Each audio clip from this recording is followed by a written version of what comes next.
స్వామి నమస్కారం, నేను గంగాధర శాస్త్రి, ఎలా ఉన్నారు స్వామి అని. అంటే అయ్యో గంగాధరం గారు ఎలా ఉన్నారు, క్షేమంగా ఉన్నారా, నారాయణ ఎక్కడున్నారు, ఏం చేస్తున్నారు అని అడిగాడు ఆయన.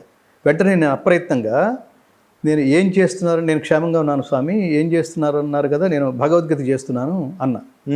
పచ్చి అబద్ధం. ఓకే. భారవ్ గారికి నాకు కాన్వర్సేషన్ జరిగిన సంవత్సరంన్నర తర్వాత జరిగిన ఇన్సిడెంట్ అది. రైట్. సో ప్రొడ్యూసర్ ఎవరు లేకపోవడం వల్ల బుర్రలోంచి తీసేసాం అది. అంటే అద్భుతం. అసలు ఈ రోజుల్లో అసలు తెలివితేటల్ని, కాలాన్ని, యవ్వనాన్ని సంపాదించడం ఎలా అనే పాయింట్ మీద ఖర్చు పెడుతున్న ఈ రోజుల్లో భగవద్గీత మీద ఎవరు ఖర్చు పెడతారు స్వామి? మీరు ఆల్రెడీ ప్రారంభించబోతున్నారా అన్నాడు ఆయన. అంటే మీరు ఎప్పుడు ముహూర్తం పెడితే అప్పుడు స్టార్ట్ చేస్తాను స్వామి అని నేనన్నా. అది ఇంకో పచ్చబద్ధం. లోపల నుంచి ఆత్మారాముడు అరుస్తున్నాడు, ఎందుకురా అబద్ధాలు ఆడతావు, నీ కల్లో కూడా భగవద్గీత లేదు కదా, స్వామీజీతో అబద్ధం ఆడుతున్నావేంటి, నీ నోటి దురద కాకపోతే. ఎవడో పలికిస్తున్నాడు అనమాట.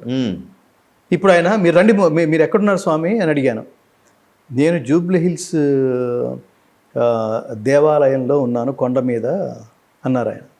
అనగానే ఎంత షాక్ అయ్యానంటే ఆ కొండ కిందే నేనుండి మాట్లాడుతున్నా. ఓకే. ఆయన ఎప్పుడైతే అన్నాడో జస్ట్ అలా టర్నింగ్ తీసుకుని ఆయన దర్శనానికి వెళ్ళాను, కాసేపు కూర్చున్నాను. ఆ టైంకి భారవి గారిని కూడా పిలిచాను.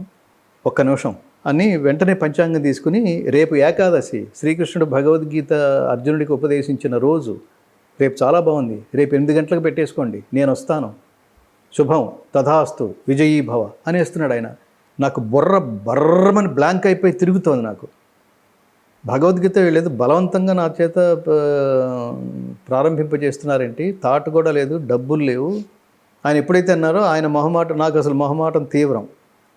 అది ఎక్కడో కట్ అయితే ఆ మొహమాటం ఏదో పరాకాష్ట 100 మెట్లు ఎక్కిన తర్వాత కానీ అది కట్ అవ్వదు.